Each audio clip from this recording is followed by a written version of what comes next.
Everybody, Oriole fans, Raven fans, thank you for joining us this week on the Ravery Sports Podcast, the Baltimore Sports Podcast for fans like me. So, thank you very much for joining us this week. So, if you're watching this, obviously, you're watching this on our YouTube page, our Twitter page, our Facebook page, or our Twitch channel. So thank you for joining us on all those platforms. Definitely check us out for our short form, Instagram and TikTok. We post every videos every week on those platforms as well.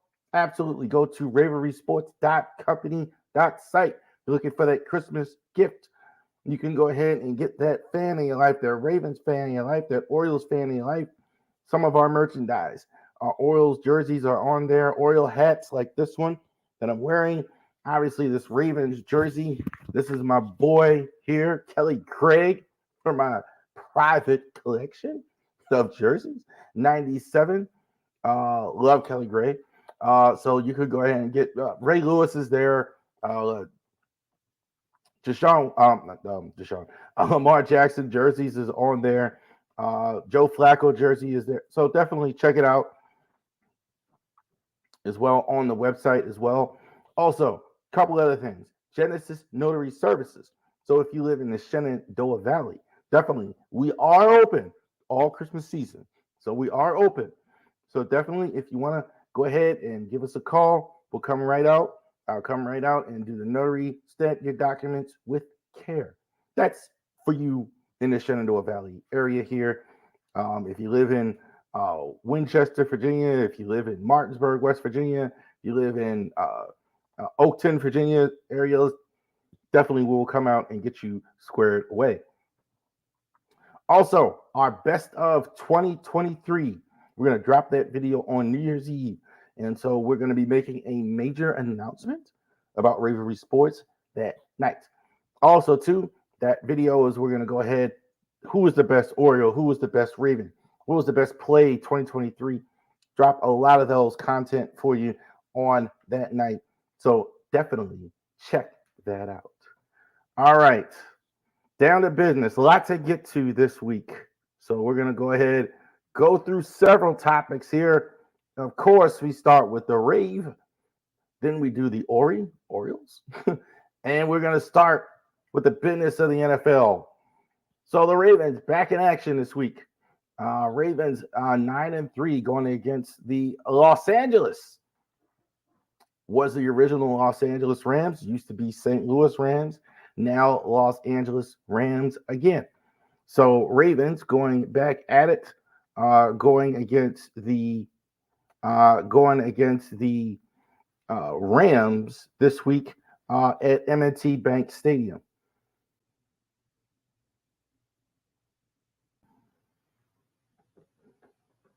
So Ravens and the Rams this weekend at M&T. We're going to go ahead and take a look at it. So where we're going to start. Let's start with the MVP candidate, Lamar Jackson.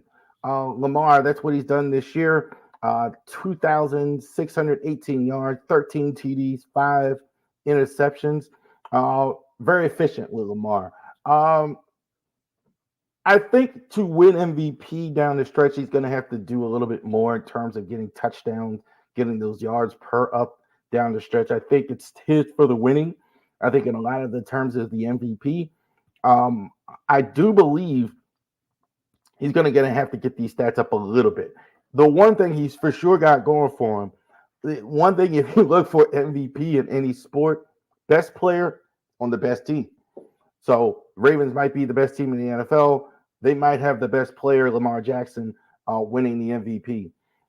He should have a good day, I think, against this Rams defense. A lot of young players. There's Aaron Donald. There's a lot of youth on this defense. Although it has performed fairly well. I think their strength is on offense, but the defense hasn't been terrible considering the lack of experience on it. Gus Edwards, 10 TDs. He's been outstanding in the red zone. He's been outstanding, I think, in short yardage. I think this is perfect what they're doing right now. Keaton Mitchell, I think getting the bulk of the carries, it looks like that's the way it's going to go, along away from Justice Hill. Justice Hill kind of using intermittently. I really like this combination a lot better. You have Mitchell, who's kind of the outside guy. You could kind of bounce him outside, use him out of the backfield. He has phenomenal speed. And Gus will get you the touchdowns. Gus will get you between the tackles. Gus will go ahead and run that clock out at the end of games. I, I like this combination better. When you have two different type of backs, I like it. That's good. I think that's why the running game has been so effective. Zay Flowers, maybe the best rookie receiver, two of the best rookie receivers in the NFL, maybe the two best rookie receivers are both playing in this game. Zay Flowers, 58 receptions, 613, 2 TDs. Don't sure he gets to 1,000 yards. I think he's going to have a good season for about 800-ish. I think that's what he's going to get. Still hasn't had a huge game in terms of yardage. He's kind of just been chipping away, getting that. I think that's where he's going to end up. He's going to get a lot more opportunities too. But let's kill the bubble screens a bit. A lot of bubble screens, a lot of that type stuff with Zay. Let's not do that. Let's see how he does downfield. Give him some more opportunities to get those big yards with that phenomenal speed he has. Haven't had a 10-plus sack guy since Terrell Suggs. Not anymore. Justin Matabuke, 10 sacks. Not a lot to say here. He's been phenomenal. I don't think there's any question about it. Probably, other than Roquan Smith, probably the main reason why this is the number 2 defense in the entire NFL. They've been pushing the pocket. They've been pushing everybody around. Probably these two guys, Roquan and Justin Matabuke. Patrick Queen's probably the third guy. Both Patrick Queen, and the only thing is how are you going to keep him in the offseason? Not sure that they can. Apparently, he's already turned down the contract. He should have. The Rams do not have a great line as far as tackle. I think the tackles are average. I think Matabuke should have a good day. Other side, Matt Stafford. I think this is the guy. This is the guy to keep him out of last place. Stafford's been good again, and I'm not surprised. I always like Stafford. Stafford is a bit of a throwback as far as quarterback. So many guys now are so nervous to throw the ball downfield. So many guys are just dink dunk. Jordan Love is starting to do it more. Russell Wilson, that's kind of what they turn. But this guy, not a chance. He's going to throw it down the field. Now, against the Ravens, as good as the defense is, they're going to get opportunities to take the ball away. That's the thing. Now, he's got 9 picks, missed a couple games, is a little bit older, but you are going to get chances against Stafford to get the ball. But he's really good. He's going to make some big plays down the field, if at all possible. He's going to definitely try. He's not going to just throw the little underneath stuff all day. No. He's gonna go for the jugular. Karen Williams is really good. I think again, the line of the Rams I think is not as good, but this is a good young back that they have. They went through a lot of running backs. They tried Cam Akers for the longest time. They tried a lot of things. This guy has really broke out. Good season. He's having 687 yards. Might get to the 1,000-yard mark. This guy is beyond phenomenal.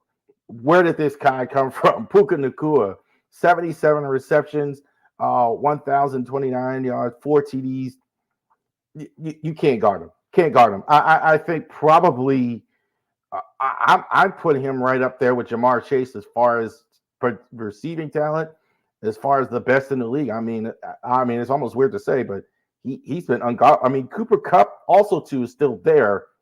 But this is the straw that stirs the drink here. Kupp, I think, is also a good measure because this guy Kupp could take all that underneath stuff, all the slants, all the stuff, and this guy busts your head down the field. But he does it all. I think he's got great size, great hands, runs well.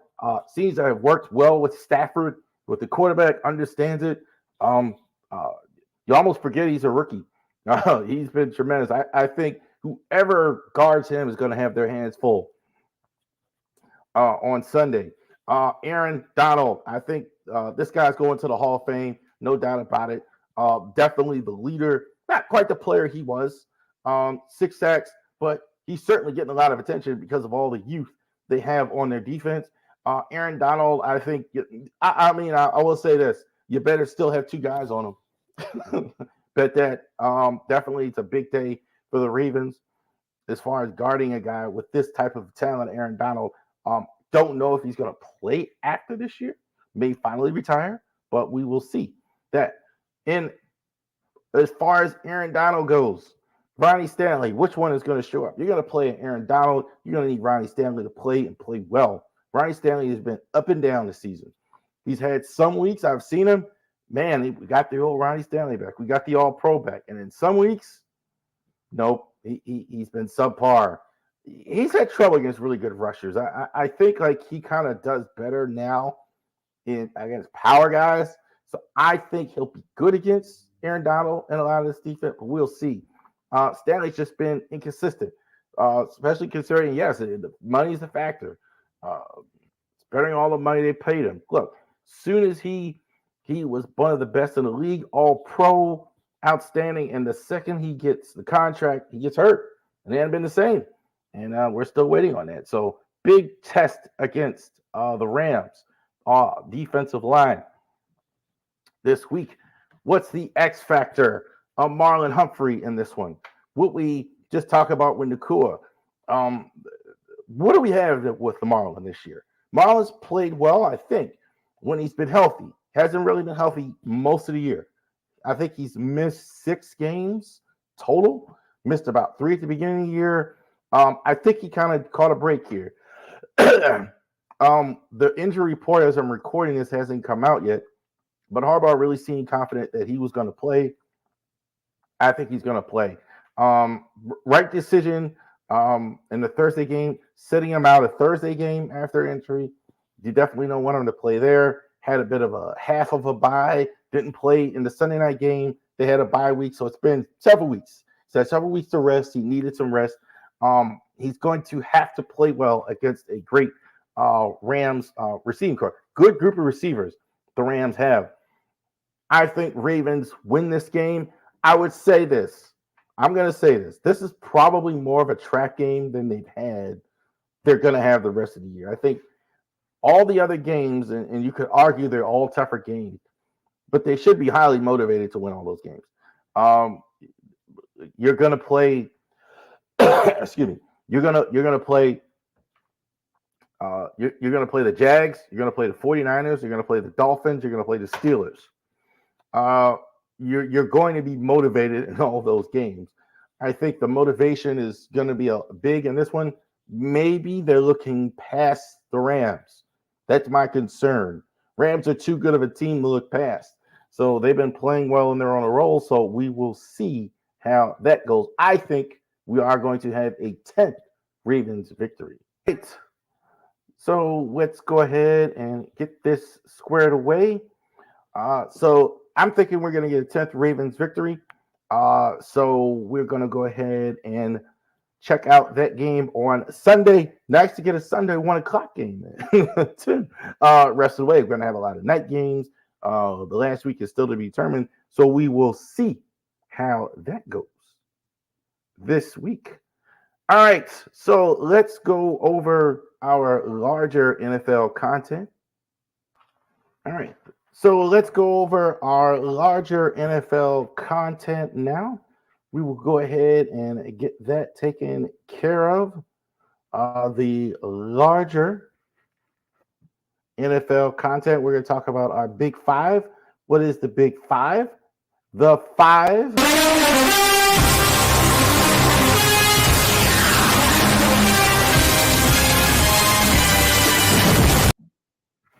five biggest games on the NFL schedule that are not Ravens games. So we're going to go ahead and go over that with you. The 5 biggest games on the schedule that were not Ravens games. Last week, a lot happened. Big 5 we're going to go over. I want to say this too. Quarterbacks, I've never seen this many good quarterbacks go down, period. We got no Deshaun Watson. We got no Joe Burrow. We got no Trevor Lawrence down for a couple of weeks. We've had no Aaron Rodgers all season. We have no Kirk Cousins. My goodness. dropping like flies here. I, sheesh. um, I almost don't even like to talk about it because we had Lamar hurt the last few years. So, wow. So the math changed a lot in the AFC, and the NFC for that matter. A lot of injured quarterbacks. Um, Big Five last week. Jordan Love has gotten better. That's He might have played his way into the starting job for next season. Green Bay is winning more games, so they're not going to necessarily get a quarterback. I think probably he might have played his way into the starting job for better or for worse for next season. He's throwing the ball downfield now. Like for the longest time, whenever I saw him, everything was dink dunk. No, he was challenging the DBs, throwing the ball downfield, had a little more confidence. I thought he looked much better. He was every bit, even matching the great Patrick Mahomes in that game. 2 flags in that thing. Those pass interference calls not called. That was disgraceful. That was just terrible. I'm not saying the Chiefs deserved to win, but they certainly deserved to get those PI calls. Those were terrible. Their receivers are not getting better. Rashee Rice, he's not developed yet. He has some speed, so they're kind of using him like Zay Flowers. Scantling should be on the bench. He's been hurting them. Not good. San Fran and Philly last week. San Fran, I kind of thought, and a lot of people thought, this is the best team in the NFL. I don't think there's any question about it. It's either them or the Ravens at the one, certainly the best team in the NFC. I did think a couple things with Philly playing a lot of these games in a row. That was factored in. That was the thing. That's a lot of games in a row. Philly has real secondary issues. I don't know what's happening. I think that maybe the age is showing on Bradbury and Darius Slay. So I think that's an issue there. Houston's no joke. I'm very impressed with Houston. Very impressed with CJ Stroud. They're winning over Denver. Stroud, again, was strong. I like the energy of those guys. Those guys really, to me, look energetic, ready to go. I think they go ahead and they can win some games. I think the energy of that team is really good. Russell didn't look good last week. They're still not scoring a lot of points. The defense is helping them, but they're still not scoring a lot of points. Detroit and New Orleans. Detroit's offensive line is fantastic. The reason why Goff's having a good season, he's going untouched, so he's been great.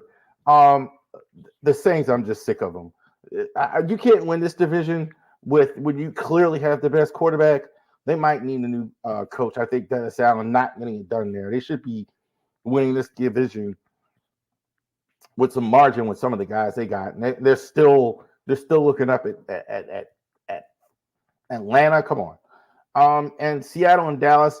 Dallas, I think, is no joke. Dallas, we're going to find out how good they are this week when they play Philly. Seattle's treading water. I think they still might get in. The NFC's so weak. I keep saying that, but they keep playing these tough games and losing. So we will see about that. Let's go over the Big Five game this week. Let's start with the Seahawks playing the 49ers. I think this might be a little bit closer than what people think because it's an interdivision game. 49ers have been really good. I would say they've been outside of when they've had Trent Williams healthy. They have not missed a beat all season long. I would say this. People say they don't have a weakness. Yeah, they do. Outside of Trent Williams, the line isn't very good. So I think Seattle, if they could take advantage of that, what you got to do with the Niners, you got to get them off rhythm, get them off schedule. When they actually can run that Kyle Shanahan offense, nobody beats them. Purdy, I think you can go as far as they need to go. I don't think the Seahawks have enough. I think the Seahawks lose again. I like the Niners in this one. I do think they possibly can do something. I think it'll be close, but I like the 49ers in this one. Excuse me for coughing. Still getting over that cold here this week. So I don't want to keep hitting the pause button there. Keeping it real with y'all. Jags, horrible circumstances. Losing Trevor Lawrence to a high ankle sprain, and they're going to play Joe Flacco's led Cleveland Browns. So we got two backups playing in this one. Um, that was a big loss for Jacksonville. Jacksonville had just convinced me that they were ready to go. The Brown, I could say this: CJ Beathard should play. Not a horrible backup, not bad. I say this is a not a good defense to be playing against a backup quarterback. And I don't care what anybody says. I'm not overly confident against Joe Flacco in the playoffs this time of year. This is his time of the year. I know he has a play. He came right off the couch and got two TDs. Joe Flacco's always been better than he got credit for. I think he could still throw the football. I've always said this about you. I don't think he's a better quarterback than Lamar Jackson was, but he certainly has a better throwing arm. That's for sure. This guy could throw a rainbow and can still do it. I like him in this game. I don't like the Jags without Trevor Lawrence in this one. I don't think they're going to have Lawrence for a while. I mean, the quarterback's just falling out like this is just unbelievable. Who has a better backup here in a game that's probably going to decide playoff position and all that? I like the Browns. Best defense in the league. Vikings and the Raiders. Raiders have worked their way back in. I don't know how good the Raiders are, but the Raiders have certainly earned their way. They're not a team yet. I think there's a chance now with 7 spots that they sneak in. Max Crosby, I think, is beyond phenomenal. They cut Marcus Peters. They got rid of Josh McDaniels. And they're fighting. And that's what you're seeing here with them. Here's another team playing with a backup. Josh Dobbs. I'm not sure they can. I mean, again, I don't know how much offense they have, and they need offense. I like the Raiders at home. I do. I think the Raiders, have some success here. They have a lot to play for. This is house money with the Raiders. House money, I think they have every opportunity to go ahead and win. This might be the biggest game of the week end on the schedule. Eagles, again, tough game against Dallas. I think a lot of people are picking Dallas in this one. I'm not going to. I don't think the Eagles go past. I think what you could do is you think that they in some kind of free fall or something because they look so bad. I think just the opposite. I still think the Eagles are really good. I would say this: Hurts in the knee is the thing. He's not healthy. He's not playing healthy. He's playing anyway, but he's not healthy. So that matters in this one. Playing a really good defense with Dallas. Dallas, I'm sorry. This looks like a different Cowboy team. They got to show me they can win big games. They kind of lose all these type games. I'm still not completely sold. I'm getting sold, but not quite yet. I'm not enough to take them against the Eagles on the road. I know. I like the Eagles in this one. I do think they bounce back. They're going to run the ball. I think they're more physical too. I think the Cowboys are really good, but I think they're more physical overall. Eagles defense is not quite what it was. Statistically, like 20th or something like that, but they make enough big plays there. I like the Eagles in that one. This is super interesting. The Chefs and the Bills, because we don't know what we get. Like you put this on the schedule last year, and this was the game for sure last year. I thought the game of the year in terms of interest. Bills narrow loss in their last game against Philly with the bye. The Chefs.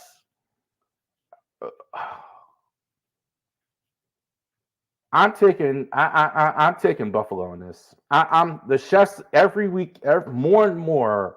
I'm less impressed. Mahomes, I think, is fine, pretty much. Their receivers aren't good. We know this, but they're not better. Scanling is hurting them. I haven't seen him do a thing all year long. Rashid Rice is not a route runner yet. He's probably they're doing the right things by getting the ball in his hands. They're kind of like doing waggles and things like that. but he's not there. Kelsey Kelsey has to carry him. Kelsey has a huge day. Then that's good. He's getting older. Defense has some injuries now. Guys are getting hurt. I think Buffalo. I think Buffalo's motivated to win. They have some success. They need to win this game, and I don't think the Chefs have enough. I like the Bills, so maybe y'all surprised by that a little bit, but there you go. Big Five.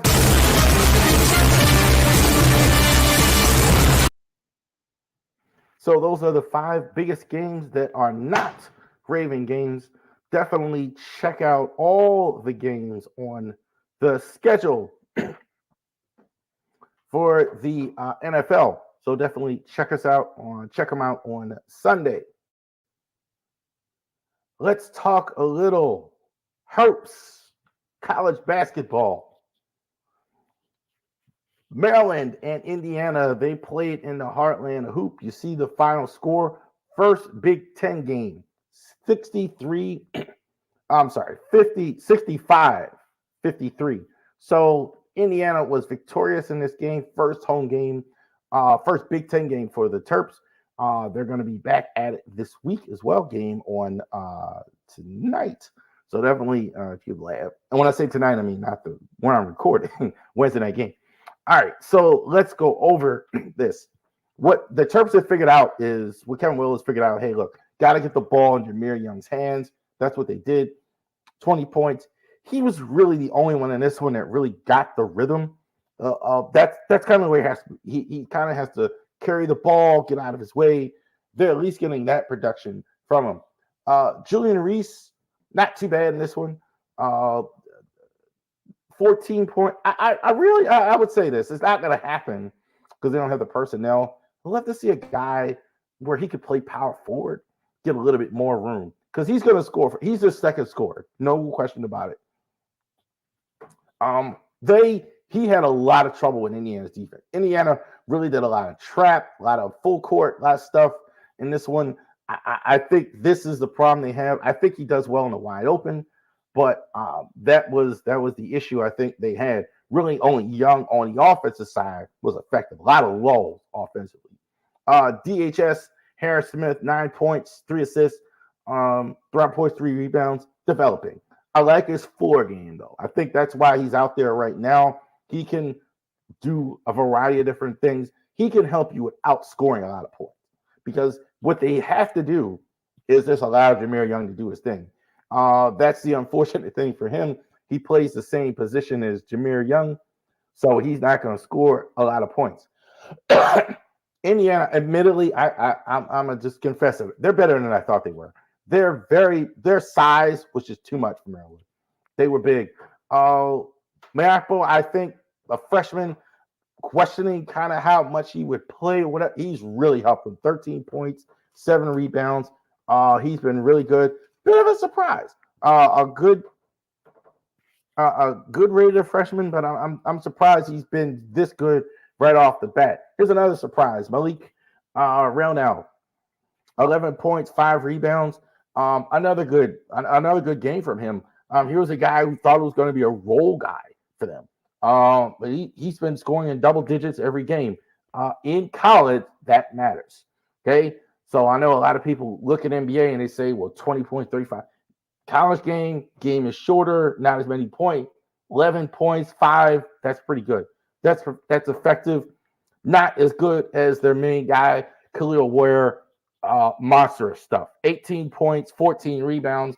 I think probably the only guy in this conference that's going to match up with Zach Edey. I absolutely was wrong about Indiana. Indiana is much better than I thought watching that game. Terps don't want to be too discouraged. I think I was hoping, I would say this with watching the Terps, that they would kind of get past what I saw last year in the sense that they'd have more help for Jameer Young. They kind of don't, at least not yet. Julian Reese, I think, is pretty good, and Smith is developing. Jamie Kaiser's developing. Jordan Geronimo, I think, is just more of a role player. We'll see. We're still pretty early here, but I definitely wanted to go over this game because it was the first Big Ten game.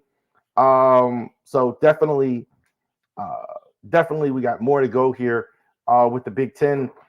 Definitely. So keep an eye on the Terps all season long. Not over yet. I think they're 4-4 now. So we'll see as we go along. We're gonna get more Terps games. I'd be shocked if they're not in the tournament, but not a great start. 4-4. They got to do better, and they're gonna start playing some Big Ten games because you haven't even gotten to Michigan State, Purdue, etc. in the Big Ten. So we'll go over a lot of those games for the Terps in this one as well. So definitely check that out. Maryland basketball again Wednesday. All year long, we are going to go ahead and cover the Maryland Terps. All right, let's get to this.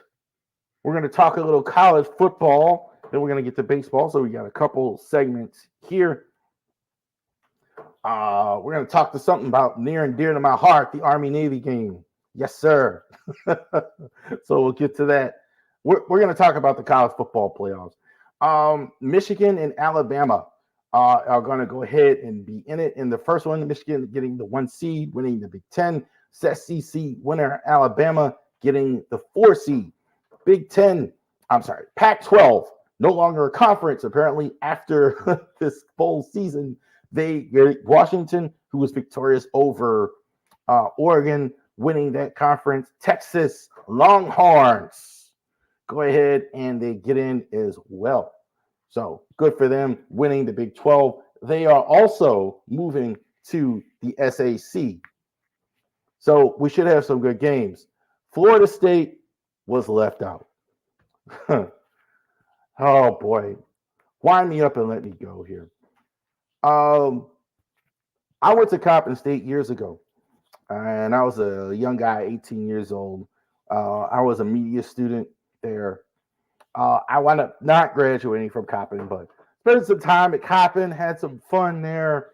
Wound up did graduating years later. But one thing I learned at my time at Coppin State, one thing I learned to do was I went and played spades. Right? I don't know how many other people do that, but spades. You go ahead, 52 cards in the deck, and you go play spades, right? And so what you do is there are different suits. Spades is the high card in the spades game. Okay. So spades is the high card. So if I have like a 5 of spades, it beats your 5 of diamonds, it beats your 10 of clubs or whatever. Spades is the high card of the deck. All the spades. High card. Deuces high. That's the way we used to play it. Ace, kings, etc. Go down the line. Deuces higher than the ace most of the time when I played. So that's what you use, the deuces. So I learned how to play spades, and spades was the high card. So the 2 highest cards in the spades game that I had when I played spades was the big joker and the little joker, right? So if you have the big joker and the little joker, you go ahead and you can control the board, right? Because if you have the big joker, you got the little joker, that's the trump card, right? That's the one that wins. Nothing beats big joker. Nothing beats the little joker except the big joker, and nothing beats the big joker. Now, I'm supposed to be talking about Florida State, right? In the college football playoff. Florida State had the big joker, and they still said you lost. You go 12-0 in the ACC, win the conference championship. I was beyond. I think astounded is the wrong word for it. I was. Astounded is the wrong word. I think just overrun with the BS was just the biggest bologna sandwiches I heard about deserved best team, blah blah blah. That was just a bunch of that was just BS all the way around. I don't. There's no other way to put that. And here was the biggest thing. A lot of times in a corporate setting, in a business setting, when you want to do something and it's not the rule says you should do something else, or the charter said. What you do is you explain absolute. You explain something. You know, if you don't want to promote an employee because and he has the best numbers, and then you want to give it to somebody else who you like better or you think would fit better, you pick out something in that other employee that's like indisputable. And that's what I heard with the whole Jordan Travis thing. Like that's just to me that's irrelevant. Not the point. Not the point whether Jordan Travis can play or not. But they were ready for the backlash and they kept repeating that. And the ESPN guys and the FS1 guys, they shame on them for even repeating that. That was just crazy. Absolutely, Florida State deserves to be in. Here's another thing too, and I want to go over this. I get on some of these guys; they don't watch the games. SEC wasn't the best conference in in college football. Not even it wasn't. It was like third. It wasn't better than the Pac-12. Pac-12. I mean, you had about 5 or 6 teams in the Pac-12 that are really good. Oregon, Washington, Utah, USC. Uh, they were better. The Big Ten, I think, was the best. I'm not saying it just because Maryland was in it. Michigan, Penn State, Ohio State. Uh, they were better. I thought the conference. I thought the reason why Alabama was actually had such a good record because they're nowhere close to the work they were a few years ago. The reason why they had such a good record, SEC was down, not nearly as good. You want wins from the SEC, LSU, Florida. That was Florida State that won those games in the conference. So all this stuff where, okay, well, you picked, no, you didn't. You picked a less deserving team and you picked the team. Florida, Alabama, maybe they're better, maybe, but not by a ton. And they didn't want Florida State. And I think Stephen A. and them and some of those guys, they told the truth. It's like, well, it's a business. Yep, that's what happened. They wanted an SEC team, and Georgia blew it. Georgia lost. Georgia wasn't as good as they've been in recent. I mean, no disrespect to them, obviously, because they were really good, and that happened. And so that's essentially what happened. So even though Florida State had the big joker, you win 12 games, you do all those things. Nah, we don't need you. Anybody who's discussed it, they should be. Shame on you if you're saying Alabama belongs there instead of Florida State. One, you didn't. That's incorrect. You didn't watch games, and you didn't go ahead and because that's not right. It's not right in deserve, and it's not right. All right. So definitely like that. So yeah, that was complete. That was complete crockery. That went on with BC. I saw the one channel said, he's going to stop talking about college football because it's obviously rigged. I don't blame him. I don't blame him. That was complete nonsense. All right, so let's talk about this. The Army Navy game. So let's talk about it too. This is one of my favorite games all year long. Not because I was in the Army Reserves, but because I think it's for several reasons. One, I think it is great. It's a game you don't see very often nowadays. You're going to see 10 passes in this game. I swear to God. You're going to see quarterbacks, 3 different quarterbacks. You're going to see guys run around with it. So it's going to be fantastic. I want to watch this type of game in the era of spread offense and all that other stuff. Guys running up the middle, fullbacks, great stuff. So if you like that type of stuff, definitely this is for you. I'm obviously attached to it. Obviously, I spent about 8 years in the Army Reserve. On all places, believe it or not, I was in Annapolis, Maryland, of all places, home of the Navy. So a lot of people don't even know that, but there used to be a reserve unit in the middle in Annapolis. So definitely, I went there, and definitely so attached to both sides. I think this is a great game for that. It is going to be in Baltimore in a few years. This one is going to be in Gillette Stadium for the first time, home of the Patriots. Who's playing? Bryson Daly for the Army Black Knights. Look at that. 859 yards, 6 passes, 6 TDs, seven touchdowns.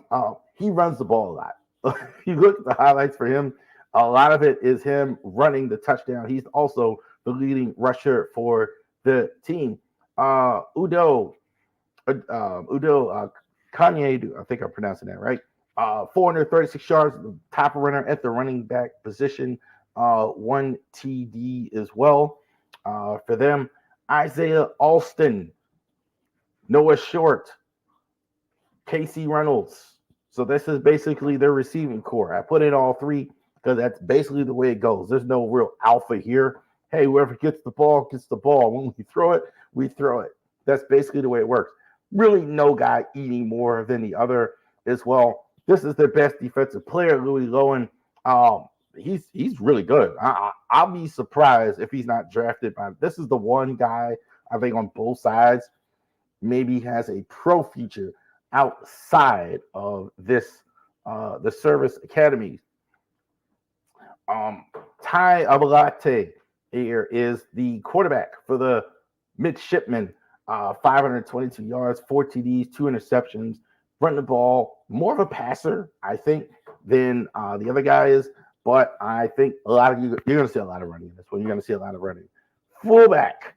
Not only do they play a fullback, he's their leading rusher. 117 carries. That's a lot. 724 yards, 5 TDs. So they run a lot of power football, obviously. In this one, that's what you're going to see. In this one, Eli Heidenreich, 214 yards, 1 TD is the reception. So they're again, you're not going to see a lot of passes in this game. Like he was their leading receiver. You're going to see 80% runs in this on both sides. You're not going to see a lot of passing. Justin Reed on defense. A lot of these guys on this level play both ways. 4.5 sacks, 2.1 tackles. Again, this is a game where this is old school stuff. So if you like this type of game where you got guys on both sides, you see a lot of runs. You're going to see a lot of passes, 2 yards. You're going to see fullback throw a pass. You're going to see things like that. So this is not, unfortunately, for the Commander-in-Chief trophy. I think Air Force has got that locked up. But this is very cool stuff when you see Army and Navy. I know Navy is the Maryland school. A lot of you watching this are root for the Ravens or Annapolis people, but I'm clearly in the Black Knights camp. Go Army. I definitely on my bucket list is to get to an Army Navy game pretty soon here, actually, when it gets to Baltimore or DC area. So definitely check that out if you go ahead and get a chance. So definitely keep that in mind. But that is the good side of college football. And that's also, too, all seriousness, why I wanted to talk about that after that other situation. Because you see a game like that, it's hard to hate college football when you watch a game like that. You have young men out here who agree to, they're obviously good enough to be, in enough cases, at least Division I players. They've agreed to go defend their country, protect all of us. Also, I want to take this opportunity to thank all of those young men for their military service. Thank you for everything that you guys are doing for all of us. See, and again, the good side of college football, unlike that crockery with Alabama and Florida State and all that other foolishness that is going on. Okay, one more. So let's talk your Baltimore Orioles. Okay, so we are through free agency there. We're still monitoring that. We're still watching Shohei Ohtani. As of this recording, I have not heard anything on Shohei or Bellinger. They're at the winter meetings. Things are starting to move. I don't think the Orioles are going to do a whole lot in terms of major moves. So we'll update this as we go out. But I really wanted to do. We're at the point of the offseason. Let's see what the depth chart looks like. So we're going to do depth chart next week. We're going to look at the batting order, potentially way that's going to look. But this is what we got right now, right? So we don't know yet if it's going to be excuse me, Anthony Santander trade. We don't know those things yet. We're not sure yet. So let's go ahead and just look at the depth. Who's here, right? What's on the roster? Also, two names may or may not be here. There'll be competitions at spots, but we'll go over what we know right now. This we know for sure. This is going to happen. Adley Rushman, I think, is one of the better catchers, if not the best catcher in the entire American League, if not baseball. I think he was the best player. I think he's the best player with all due respect to Gunnar or anybody else. I think he's sensational. James McCann is an excellent backup to have. Um, I thought James McCann, this was great last year. I thought he was really good last year in small doses. He hit well enough, not as good as a catcher, but for him to play as a backup when you have Adley. And here's the thing with Adley, too. Didn't miss a lot of games. I was very impressed with that. I think a lot of people, I haven't heard that mentioned. I think he only missed less than 10 games total. So even the games for a catcher, that's almost unheard of. Even the games, I mean, he DH'd some and McCann played, but good stuff for both of these guys. So solidified here pretty much. Ryan Mountcastle at first base. Had a couple of stints on IL last year. A little concerned about that. That's about it, though. I think he's in the level of, I don't know if we're going to get him to the level of elite player, but a solid contributor. Nothing wrong with that. Ryan O'Hearn, I think, is definitely on the team after what he did last year. He was outstanding. They kind of split the spot. I thought, I don't think they rushed Mountcastle in. I think part of the reason why Mountcastle wasn't rushed back in because Ryan O'Hearn was playing well. Can he have another year like that? Because that really kind of came from nowhere. How much confidence we have that he can have another season like that? But he's absolutely deserved an opportunity. Jordan Westburg at second base. I have him at the top of the depth chart. Pretty sure that's the way that's going to go at the start of the season. Barring some other free agent signing or something like that, possible, that's the way it's going to go. Urias, I think, is going to back him up. I don't know if there's anybody else there. Jordan, I think Joey Ortiz, I'm not sure he's on the roster. Possibly you can see him back him up at second base. I think Westburg is going to be given every opportunity. Barring some free agent signing that I'm not aware of, I think he's going to get the job. Gunnar is going to play at third base, I think, and I have him here. I think that's bigger this year because he's going to stay at third base. I think that's the right thing. He's a better third baseman. I think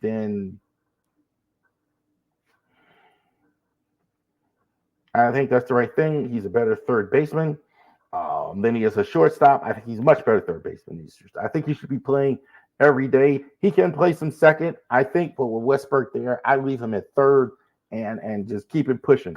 I think he's there. Urias, I think, could be on the team. I think they like his versatility at second and third. I didn't know he could play second before last year. I think he played more second last year than I suspected. So he probably has a shot. I think he's a utility guy, though, as well. Shortstop, that's right. Jackson Holiday, number one on the depth chart. I think I saw in a couple of places. I'm agreeing with that. I think he starts out the gate at shortstop. I don't know. I think a bad spring. I think it's a little precarious. I think a bad spring might keep him in the minors. They might do that. Or frankly, if they're worried about service time, they might still do that. I think they'll get the break with the service time though, if they can go ahead and keep him. But I do think it'll be him at the start. Mateo, call me crazy. I think Mateo could be on the team. I think like a smaller role for him it wouldn't be bad. Defensively, he's very, very good. So he's got great speed. You can use him late in games. He can steal bases for you. Joey Ortiz, other people are higher on him than I am. I'd use him as trade bait. I think but I do think if you don't keep Mateo, you can put Ortiz on here as a backup. I definitely think so. I definitely think he could do some of the things. I think he's more defensively than that. I definitely think he could beat him out, possibly. I would think it would be Mateo, though, as the backup. Austin Hayes, I thought, has held off. Good props to him, holding off a lot of these vets, these young guys. doing well with that. So good job with that.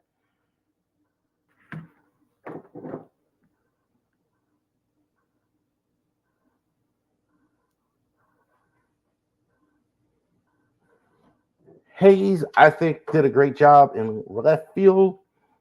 Hayes has been really good. Hayes made the All Star team last year, so I think he's probably the one guy that's definitely going to be there in the outfield that was there from last year.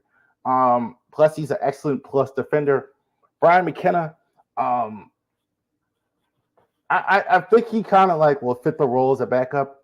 I think, well, I don't think there's any chance he starts, but he definitely can make the team up and down a lot. I think like kind of like he's definitely though a roster guy that you want to have around. Definitely could play all the outfield positions, but definitely a guy that is could be there as well. Cedric Mullins um, in center field. Interesting with Cedric. I don't know. I think it's possible he could have fell out of favor a little bit. He was the leadoff guy for a while. He was injured, came back. He was kind of hitting in the middle of the order, hitting late.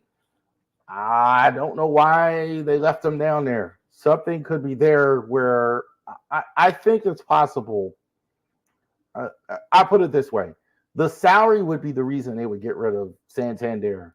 I think the actual they'd be more willing to trade Cedric. I think they'd be more willing. I think they'd listen to that just based on that. I'm saying they're gonna trade him, but I think they'd be more willing. Colton Cowser, I think, is ready to play center field.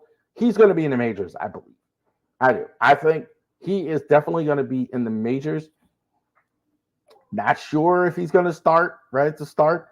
Didn't play particularly well at the end, but I don't think they gave him a lot of chances either. I think he kind of pulled. Some guys can do that. They can come in and kind of play, but that's a lot to ask for a rookie to kind of yank him in and out, play sometimes, whatever. That was a bit much. McKenna, I think, is going to back up at all outfield spots. This one here, right field, very interesting. Don't know if they're going to trade Santander or not. I think if they can get him to set less money, I think they would keep him. I think like he was their leading home run hitter now 2 straight years. I think they'd like to have him around one more year. There is some interest in him. I heard the Guardians are interested in him. The Reds are interested in him. There are going to be some team interested in him. Heston Kjerstad, I think, could be the DH next year. I'm not sure about that. I think it's going to depend on how he looks in camp, who they go sign. I think it's possible. I think with his injury history he had, they might be more willing to DH, and I think he's more of a power hitter that could fit that spot. Colton Cowser, I think, could be possible, especially if they get rid of Santander, which I think is actually possible. He can definitely play right. McKenna, I think, is going to back up at all outfield spots. So definitely that. Couple more here. Pitching. Rotation, I think the first four is absolutely set. Bradish, Kyle Bradish, Grayson Rodriguez, Dean Kramer. You saw that in the playoffs. I think you'll see that at the start of 2024. John Means, I think, is definitely there as well if he's healthy enough to go. Had some injury issues. Be cool to see a whole season for Means as much as we love him. A lot of injury issues. The fifth starter is going to be very fascinating. I have DL Hall at the top. I think they're going to give him every opportunity to start. I saw an interview with DL Hall. He wants to start. Does not want to be in the bullpen. I think they're going to give him every chance to start. I think also having a left-hander would be good. Chance McDermott. He was the minor league pitcher, I thought, of Ravery Sports, of the organization. I'm not sure if he starts in a minute, but I can say this. I could think he's going to be given a shot. I think he's a little lower than Hall, but I think he can pitch his way on the starting roster. I think it's a little less likely. I think also too, if they don't, Cole Irvin will be there. I'm thinking he's probably in the bullpen, but I don't think they're completely giving up. I think they'll probably give it one more shot with Irvin. I don't see why not. I'm okay with him as a fifth starter if they don't sign anybody. I don't see any reason why not. Bullpen, last spot here, Yadier Cano, barring a signing, a veteran, and I think they will sign a veteran here. I don't know if he's going to now. The closer role for sure. Brandon Hyde's for sure going to say, well, we're going to try a different guy, blah, blah, blah, blah, blah. We're going to, that's what a lot of these managers would say. I would say Um, they're going to go ahead and try Cano, I think, for the most part at the closer. I think Canal Perez, I'm higher on him than I think maybe the organization is, but I like that. I think DL will look at as well. I think all three of those guys will look in a closer role. I would assume it'd be Yachty or Cano if they don't sign a Robert Stevenson or something like that. We'll see. Who else is there? Kalena Perez is there. We just talked about him. Jacob Webb was good last year. Danny Colombe, Tyler Wells. I think Tyler Wells stays in the bullpen this year. I don't think they start him. I think he stays in the bullpen. They can be good in the bullpen. I think this guy, putting him here, I think he can have an excellent rest of his career doing that. He can have a long career. I think he has the arm strength. I don't think he's a starter. I think this is the right spot for him. Mike Baumann, I don't know what he did wrong. He gets sent down. He had 8 wins. It's hard to stay in the bullpen here. So we will see. A couple other names, maybe a Keegan Aiken or something like that. And I do think DL or Irvin, whoever's not in the rotation, will be here. That's it. Chance McDermott, I think they send him to AAA. So they could be fighting for the starter role as well. All right. So thank you very much for hanging in there with us this week on the Ravery Sports Podcast, Baltimore Sports Podcast for fans like me. Thank you very much for joining us. Like and subscribe to all the videos. Hit the like button down there. All squared away. Thank you very much. You have a great rest of your day.